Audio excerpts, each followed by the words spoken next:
26 November 2008 ભારતના ઇતિહાસનો એ દિવસ જે માત્ર એક હુમલો નહોતો પણ 60 કલાક ચાલેલું આતંકવાદ સામેનું એક યુદ્ધ પણ હતું.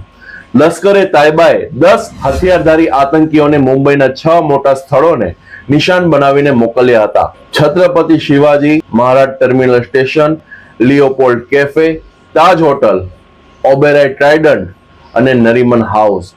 આ હુમલામાં 166 નિર્દોષ લોકોના જીવ ગયા હતા અને 300 થી પણ વધુ ઘાયલ થયા હતા. આ અંધકારમાં પણ NSG commando, Marcos, Mumbai police, RPF અને ફાયર બ્રિગેડે પોતાના જીવને જોખમમાં મૂકીને હજારો લોકોના જીવને બચાવ્યા હતા.